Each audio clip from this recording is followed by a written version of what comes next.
चलो भाई आंसर करो, बताओ भाई। वर्ल्ड वाइल्ड लाइफ डे जो है वो किस तारीख को मनाया जाता है? काफी महत्वपूर्ण है।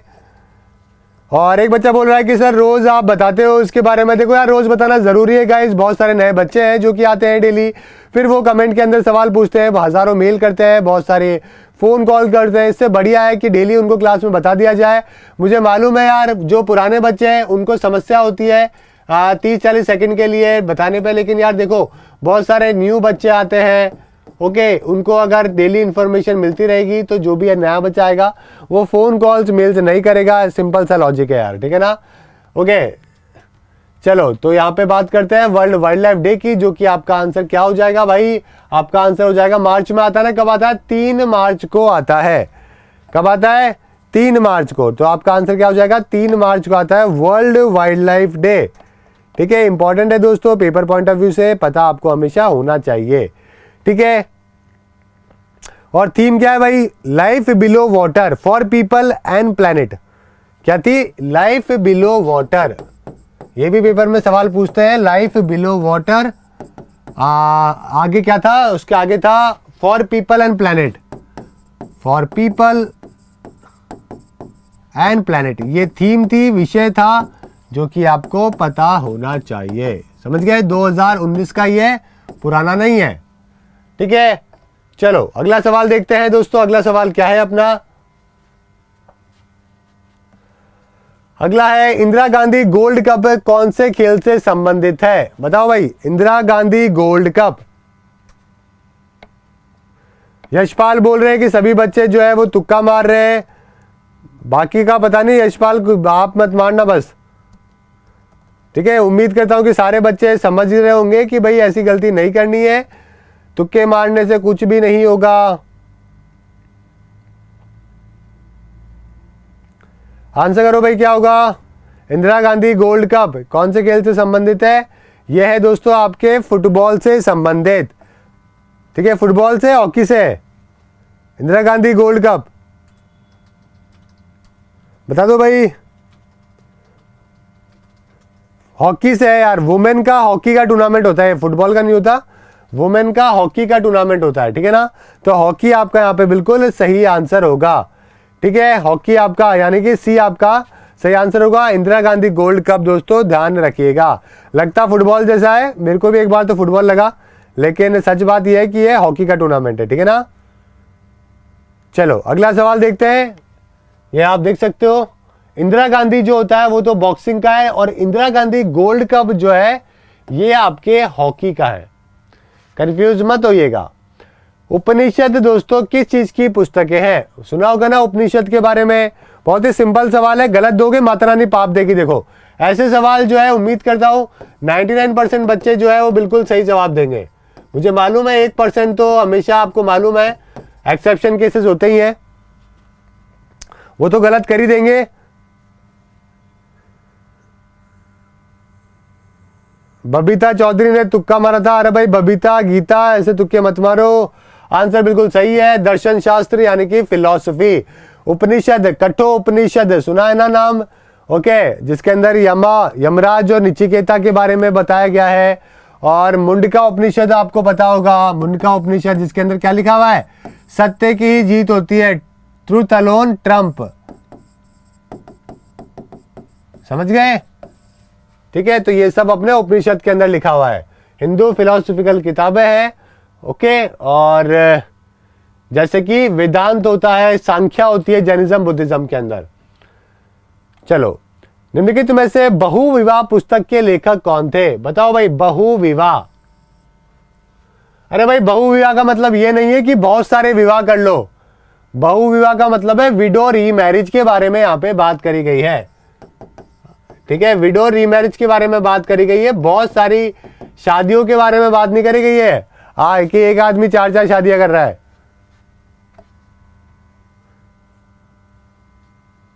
अरे भाई विक्रम, सारे सब्जेक्ट का अपन रिवीजन कर रहे हैं, चिंता मत करो।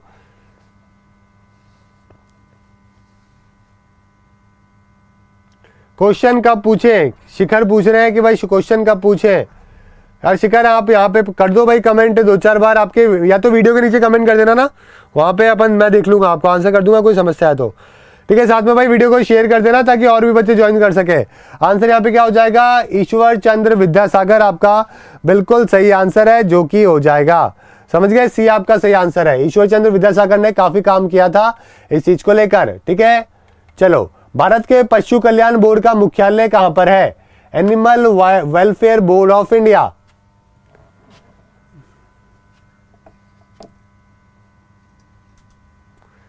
बताओ भाई।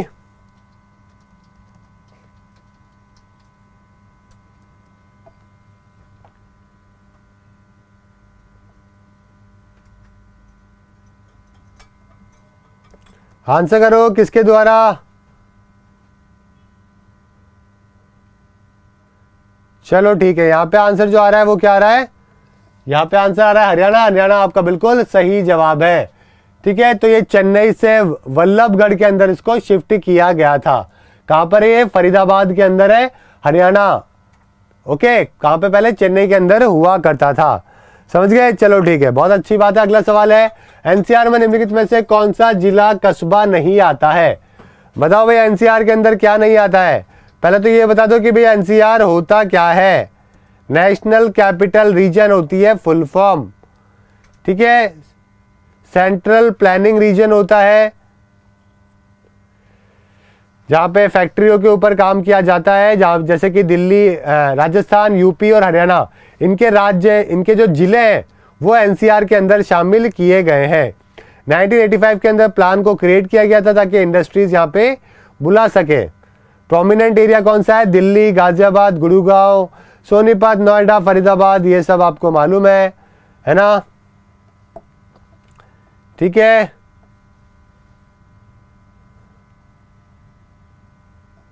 उत्तर प्रदेश के कितने हैं इसके अंदर, 8 डिस्ट्रिक्ट है जो कि किसके हैं, उत्तर प्रदेश के हैं। हरियाणा के कितने हैं भाई, जल्दी से बताओ। हरियाणा के तो बहुत सारे हैं, सोनीपत, रोहतक, रेवाड़ी, बेवाड़ी।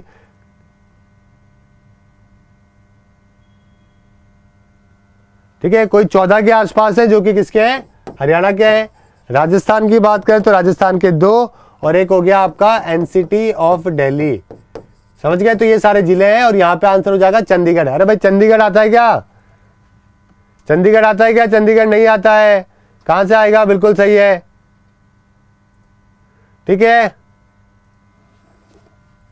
अगला सवाल है आपका, ये देख सकते हो आप, भारतीय संविधान के किस अनुच्छेद के अंतर्गत भारत के राष्ट्रपति पर महाभियोग लगाया जा सकता है।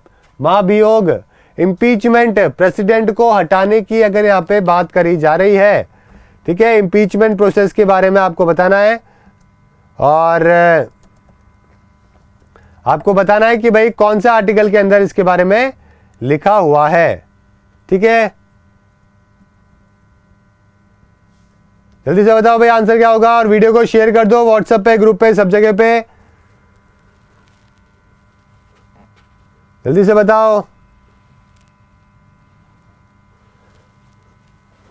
देखो पहले तो क्या करना पड़ता है कि 14 डे का नोटिस देना पड़ता है। ठीक है, 14 डे नोटिस देना पड़ता है, और उसके साथ में 1/4 लोगों के साइन होने जरूरी है। 1/4 जो मेंबर है ना हाउस के, उनके साइन होना जरूरी है। ठीक है, उसके बाद में क्या करना पड़ेगा, मेजॉरिटी से इसको क्लीन करना पड़ेगा, यानी कि 2/3 मेजॉरिटी से इसको पास करना पड़ेगा, लोकसभा में भी और राज्यसभा में भी, समझ गए। उसके बाद में इन्वेस्टिगेशन स्टार्ट होती है, राइट टू डिफेंड का मौका मिलता है, और उसके बाद में जो है रेजोल्यूशन पास करके हटाया जाता है। अनुच्छेद 61 के अंदर इसके बारे में मेंशन किया गया है। ठीक है, बिल्कुल सही जवाब है। यहाँ पे आपसे पूछे कि भाई सबसे पहले कितने लोगों के साइन चाहिए, तो 1/4 के, और टोटल हटाने के लिए कितना, 2/3 मेजॉरिटी है जो कि चाहिए होती है। सिंपल सा तरीका है, कोई दिक्कत आपको नहीं आनी चाहिए। ठीक है, चलो, कार्ल मार्क्स दोस्तों कहां से बिलोंग करते थे, जल्दी से बताओ भाई। आधे बच्चों को तो कार्ल मार्क्स के बारे में पता भी नहीं होगा। कार्ल मार्क्स कहां से बिलोंग करते थे, ठीक है, फिलोसफर थे, आपको मालूम है, इकोनॉमिक्स, हिस्टोरियन, सोशलिस्ट सारे ही थे। 19वीं सेंचुरी के अंदर इनका काफ़ी बोलबाला रहा, इनकी फिलॉसफी को लेकर, इनकी बाकी चीज़ों को लेकर। और एग्जाइल के अंदर जो है काफ़ी रहे, लंदन के अंदर बहुत सालों तक जो है वो एग्जाइल के अंदर रहे थे। एक ईगल्स करके थे, उनके साथ में इन्होंने काफ़ी काम किया। ओके, दास कैपिटल का नाम सुना है ना, दास कैपिटल। तो दास कैपिटल जो है वो इनकी ही किताब हुआ करती थी।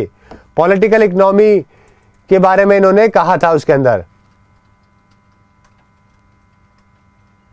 ठीक है, कैपिटलिज्म जो है पूंजीवादी व्यवस्था के सख्त खिलाफ हुआ करते थे।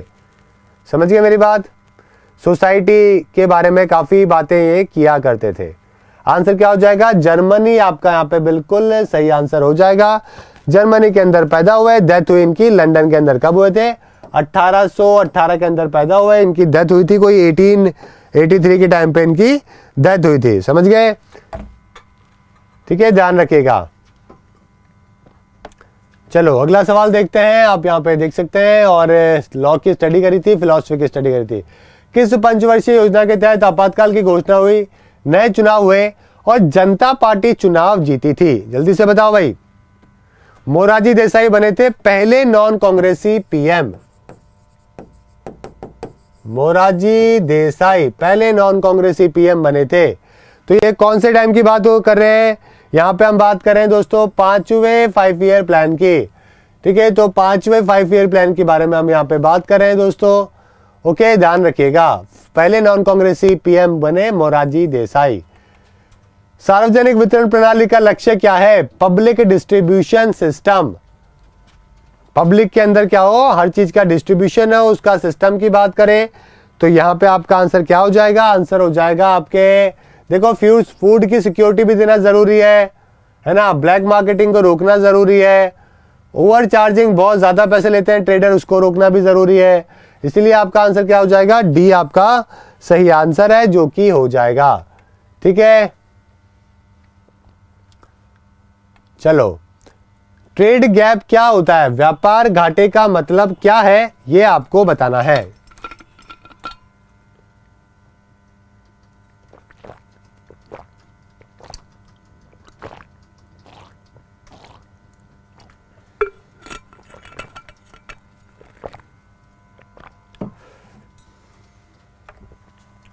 आंसर करो भाई जल्दी से। ट्रेड गैप, आंसर क्या हो जाएगा? देखो यार, ट्रेड का मतलब, गैप का मतलब क्या है कि आप भाई कितना तो इंपोर्ट करते हो और कितना एक्सपोर्ट करते हो। इसका जो भी गैप है ना, वो क्या है? ट्रेड गैप है। बड़ा ही सिंपल सा कंसेप्ट है। अदृश्य निर्यात का मतलब निम्नलिखित निर्यात से है। इनविजिबल एक्सपोर्ट दोस्तों कौन सा एक्सपोर्ट होता है? आपने एक्सपोर्ट किया, कौन सा एक्सपोर्ट है जो कि इनविजिबल एक्सपोर्ट होता है?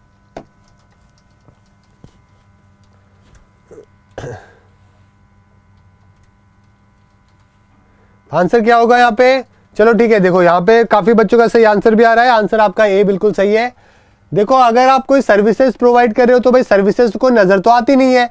सर्विसेज तो क्या है, एक तरीके से इनविजिबल है। समझ गए? आपने किसी को पार्ले जी दिया तो इसका मतलब पार्ले जी दिया है, अगले ने लिया है, यानी कि कोई चीज नजर आई है। लेकिन अगर आप किसी को ओला उबर वाली कोई सर्विस दे रहे हो तो यानी कि वो तो आपने सर्विस दी, पैसा लिया, सर्विस इंडस्ट्री है ना। जैसे कि अपनी एजुकेशन, अभी ऑनलाइन एजुकेशन भी सर्विस इंडस्ट्री है। तो ये सब क्या है? इनविजिबल है। और एक्सपोर्ट अगर आप कर रहे हो तो वो क्या हो गया? इनविजिबल एक्सपोर्ट हो गया। सिंपल सी बात है। ठीक है, सौर मंडल के किस ग्रह का आकार पृथ्वी के लगभग बराबर है? बताओ भाई, लगभग बराबर है तभी तो अपन उसको क्या बोलते हैं? ट्विन सिस्टर है, जो कि अपन उसको कहते हैं, क्योंकि बिल्कुल अर्थ के जैसा उसका मास है, अर्थ के जैसा उसका वॉल्यूम है, साइज है। किसका है भाई? जल्दी से बता दो। आंसर क्या हो जाएगा? आंसर यहां पे हो जाएगा आपका वीनस, आपका सही आंसर हो जाएगा। ठीक है, क्या होगा? वीनस आपका सही आंसर होगा। वीनस की बात करें दोस्तों तो साइज, डेंसिटी, मास, सरफेस डेंसिटी, ये सब जो है वीनस का काफी बराबर है। ओके, मार्स भी देखो कई अगर तरीके से अर्थ के बराबर है, जैसे कि उसको भी 24 घंटे लगते हैं, रोटेशन, रिवोल्यूशन वो बराबर है। लेकिन यहाँ पे बाकी चीजों की बात करें, यहाँ पे मेजरली इन सब चीजों की, तो वीनस आपका सही आंसर होगा। रोटेशन रिवोल्यूशन की बात करें तो फिर आपका मार्स आंसर हो जाएगा। समझ गए मेरी बात? तो ये दोनों चीजें आपको अलग अलग ध्यान रखनी है। भारत में सबसे बड़ा एकल दक्षिण द्वीप कौन सा है? जल्दी से बताओ भाई। क्या हो गया? हाँ, आंसर बता दो भाई। सबसे बड़ा द्वीप साउथ इंडिया के अंदर सिंगल आइलैंड कौन सा है? आंसर यहाँ पे हो जाएगा आपका ग्रेट निकोबार आइलैंड। ठीक है, ग्रेट निकोबार आइलैंड दोस्तों सबसे बड़ा लास्ट में है और सबसे, ठीक है। यहाँ पे नीलकंठ ने तुक्का लगा दिया और गलत हो गया। अरे भाई तुक्का नीलकमल, नीलकमल गोयल। अरे भाई गोयल साहब ऐसे तुक्के मत लगाओ, गलती होगा तुक्के लगाओगे तो भाई। निम्नलिखित में से कौन सी एक ट्रांस हिमालय नदी है? बताओ भाई, ट्रांस हिमालय नदी कौन सी है जो कि हिमालयन रीजन से गुजरती है? देखो भाई, रावी की बात करें, सतलज, यमुना, गंगा, जल्दी से बताओ। देखो आंसर क्या हो जाएगा? सतलज हो जाएगा दोस्तों, तिब्बत से होती हुई आती है, आपको मालूम है। ओके, सतलज और साथ में इंडस, ये दो नदियां हैं जो कि कहां से आती है? ओके, सीधे तिब्बत से आती है। और ग्रेटर हिमालय से आगे से जो नदियां स्टार्ट होती ना, उनको अपन कहते हैं ट्रांस हिमालय, यानी कि तिब्बत से। सतलज हो गई, ब्रह्मपुत्रा हो गई, इंडस हो गई, ये सब आगे से ही होके आती है। समझ गए? बाकी नॉर्दर्न प्लेन से होने वाली गंगा, यमुना, उसके ट्रिब्यूटरीज, ये सब है। एक मात्र अभ्यारण्य जिसमें कश्मीरी मृग पाया जाता है, कश्मीर स्टैग कहाँ पे पाया जाता है? जल्दी से बताइए। डल लेक के बिल्कुल बाजू के अंदर है ये वाला नेशनल पार्क, और आंसर हो जाएगा आपका डाचिगम नेशनल पार्क। समझ गए? डाचिगम और हेमिस दोनों जम्मू एंड कश्मीर में है। देश का सबसे बड़ा नेशनल पार्क कौन सा है दोस्तों? हेमिस ही है। लेकिन आपको डाचिगम के अंदर, जो कि श्रीनगर के पास में है, वहां पे कश्मीरी स्टैग मिलता है। समझ गए? डीडीटी के छिड़काव से कौन सा प्रदूषण होता है? बताओ भाई। डीडीटी फुल फॉर्म भी बता दो पहले तो क्या होता है भाई डीडीटी का। काफी बच्चे हो तो फुल फॉर्म नहीं पता होगा। डाइक्लोरो क्या था? डाइक्लोरो इथिलाइन इथेन को अपन कहते हैं डीडीटी। ओके,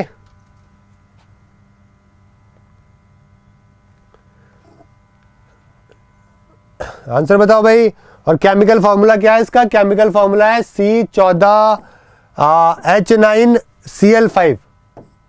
ये तो होता है इसका केमिकल फॉर्मूला। समझ गए? और डाइक्लोरो डी इथिलाइन क्लोरोइथेन ऐसे करके है, जो कि इसका पूरा नाम होता है। कलरलेस होता है, टेस्टलेस होता है, ओडरलेस होता है। इंसेक्टिसाइड के तौर पे इसको यूज किया गया था। पहली बार इसको बनाया गया था जो दोस्तों 1874 के अंदर एक साइंटिस्ट हुआ करते थे ऑस्ट्रिया के, ऑथमर करके, ऑथमर, उनके द्वारा इसको डेवलप किया गया था। ठीक है। और पॉल हरमन करके थे जिन्होंने इंसेक्टिसाइड का जो एक्शन है ना ये यूज किया था। वर्ल्ड वॉर सेकंड के टाइम पे मलेरिया को कंट्रोल करने के लिए, टाइफस को कंट्रोल करने के लिए इसको यूज किया गया। मूलर जिन्होंने इसको इंसेक्टिसाइड के तौर पे, एक्शन के तौर पे काम में लेना चालू किया, उनको नोबेल प्राइज भी मिला था मेडिसिन के अंदर 1948 के अंदर। समझ गया? लेकिन धीरे धीरे किसके अंदर, खेतीबाड़ी में काम में लेने लगे। और साइलेंट स्प्रिंग करके एक किताब थी, उसके अंदर इसके काफी नुकसान के बारे में बताया। कार्लसन करके थी दोस्तों, इनके राइटर थे। साइलेंट स्प्रिंग बहुत ही फेमस किताब है। उसके अंदर डीडीटी के इंसान के ऊपर क्या नुकसान है वो बताए। और एयर, वाटर और सॉइल तीनों प्रकार के पोल्यूशन है जो कि ये करती है। समझ गए मेरी बात? ध्यान रखिएगा, सारे के सारे यहाँ पे अपने अपने सवाल है। ठीक है। वाइल्ड लाइफ पे नुकसान होता है, इंसानों पे भी होता है, सब पे होता है। सिंधु घाटी सभ्यता कालीन किस शहर में एक दुर्ग नहीं था? जल्दी से बताओ भाई। सिंधु घाटी सभ्यता की अगर मैं बात करूं दोस्तों तो आपका आंसर हो जाएगा यहाँ पे चानूदारो। यहाँ पे कोई भी दुर्ग नहीं था। ठीक है। ये झुकर फेज जो था इंडस वैली उस टाइम से रिलेटेड चांदारो और मजूमदार के द्वारा 1930 में इसको एक्सकावेट किया गया था। ये कहां पर है? ये मोहनजोदारो से 130 किलोमीटर एरिया में देखने को मिलती है। चरक किसके दरबार का एक प्रसिद्ध चिकित्सक था? ये क्वेश्चन पहले भी कर चुके हैं। चरक की बात करें तो कनिष्क के टाइम पे था। ठीक है। आयुर्वेदा के अंदर इनका बहुत बड़ा कंट्रीब्यूशन था और मेडिकल के लिए काफी जाने जाते थे। चरक संहिता नाम की इनकी एक किताब भी थी। Father of Indian, father of medicine इनको कहा जाता है। ओके, लास्ट सवाल, महात्मा गांधी ने सविनय अवज्ञा के बारे में प्रेरणा किससे ली थी? सिविल डिसोबीडियंस की जो प्रेरणा ली गई थी दोस्तों, वो गई थी किसके द्वारा? ट्रूसो के द्वारा। ठीक है, ट्रूसो के द्वारा ली गई थी। समझ गए मेरी बात? ध्यान रखिएगा, पेपर पॉइंट ऑफ व्यू से इंपॉर्टेंट है, कई बार एग्जाम के अंदर जो है वो पूछ लेते हैं। ठीक है, इसके अलावा सिविल डिसोबीडियंस आपको मूवमेंट के बारे में मालूम है दोस्तों, और ये कहां से इंस्पिरेशन ली गई थी? ये यहीं से ली गई थी। ठीक है, कहां से? इनकी किताब थी हेनरी डेविड ट्रूसो की, तो उनके द्वारा ली गई थी। ठीक है, ध्यान रखिएगा, पेपर पॉइंट ऑफ व्यू से इंपॉर्टेंट है। अमेरिकन थे जिन्होंने सिविल डिसोबीडियंस के बारे में बताया था, प्रोटेस्ट के बारे में बताया था। समझ